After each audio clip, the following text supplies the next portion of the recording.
I'm not trying to, I'm trying to get it, if you don't mind.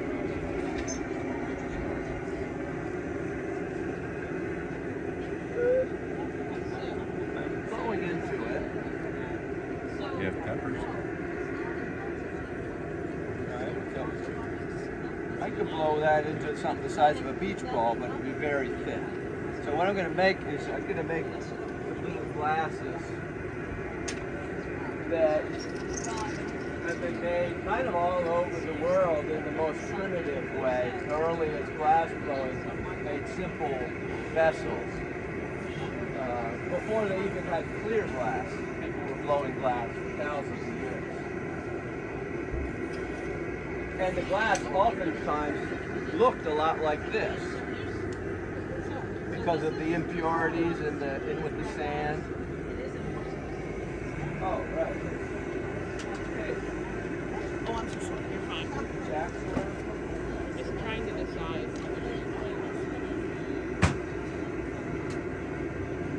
Oh, here they are.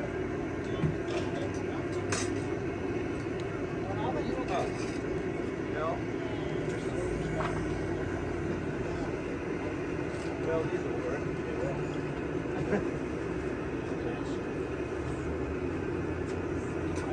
That's where the blowpipe is.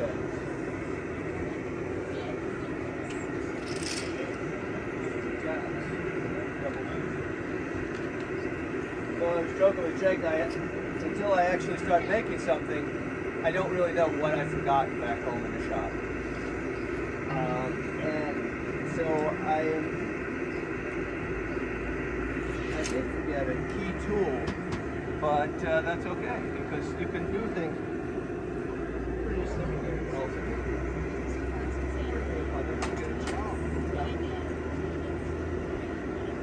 So, just kind of use that. This is an old, it's a pair of jacks I made. One was 1980. 42 years ago I made those jacks.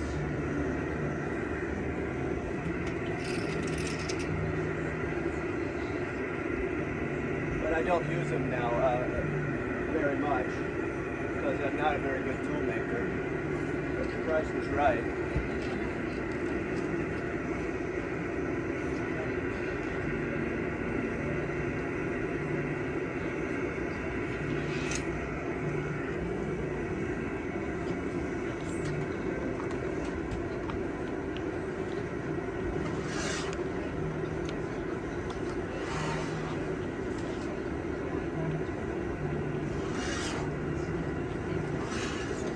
So today,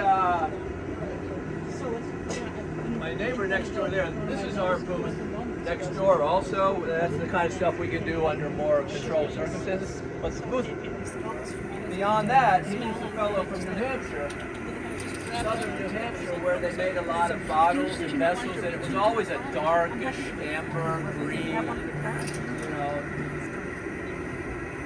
You want to try making a funny one? This one? So Jake usually ties a cord to it. Or, oh no.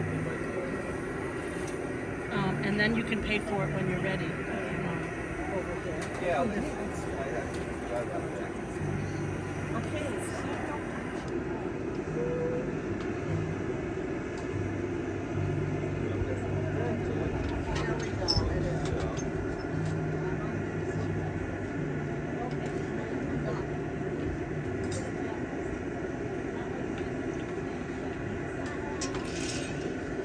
How about at this end? Yep.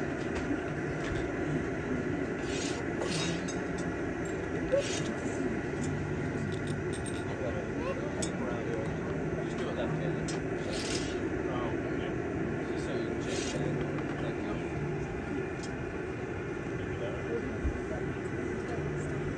Good. So now we're going to break it off of the blowpipe.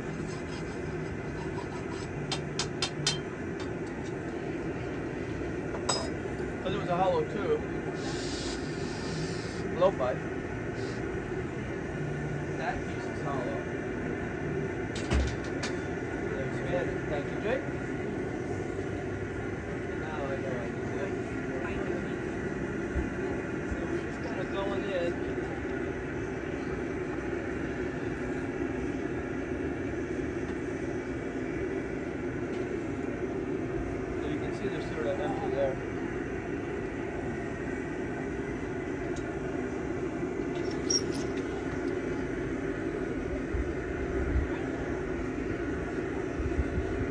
I'm going to expand that.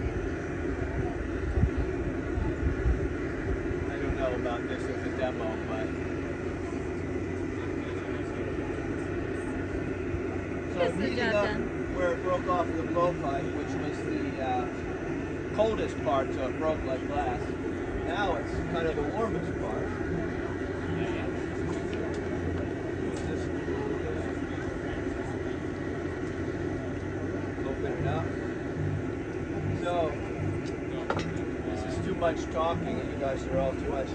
So there's a fellow down in southern Vermont that taught at Marlborough College. He was mostly a potter, but his name is Michael Boylan.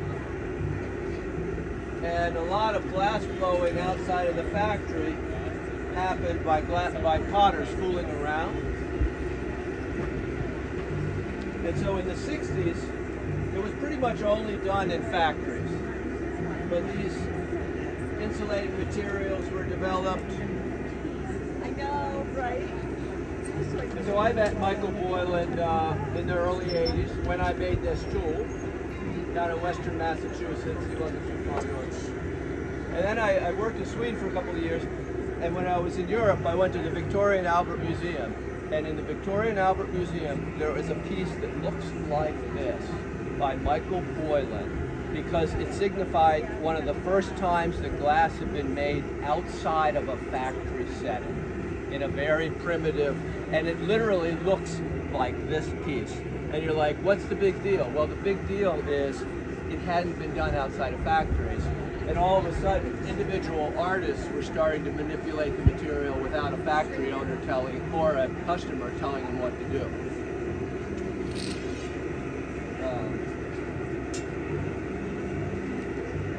And he then went back to teaching ceramics at Marlborough. That glass thing was like, oh, that's interesting, but I like doing my ceramics and my teaching job. And so those of us that were blowing glass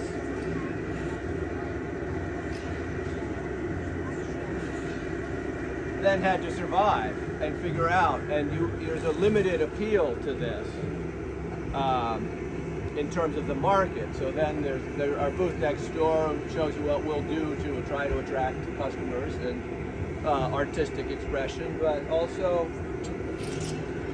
you know, we're outside in a field.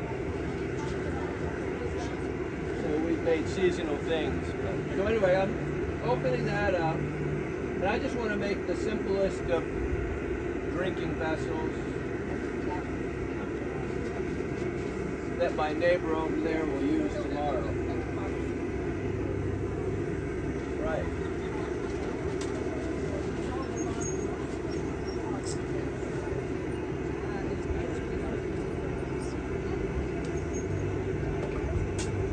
So again, you can see how primitive that feels, right?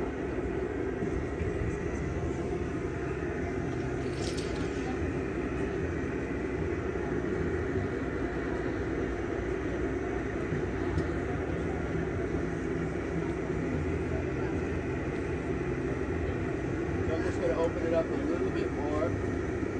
And then in order to get this to survive, I have to put it in a cooling oven. It's a Neil.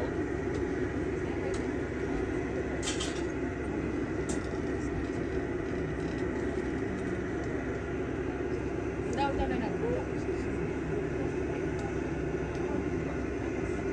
Alright, so now I will break this off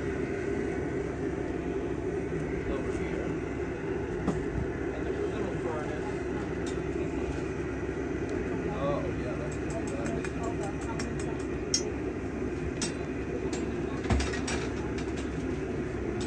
Sometimes it's a little sharp there. While it's still about 1,000 degrees, I can just hit that putty with a torch and it just screws it in so nobody's cut.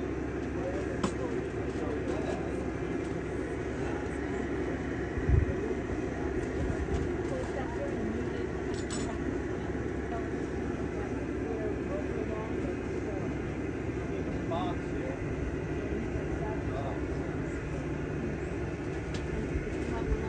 Set at 900 degrees. So that's the same kind of process that the pumpkins were made with. Anyway, that's about as Thank crude you. as it gets. You can. Jake, can you sell a pendant?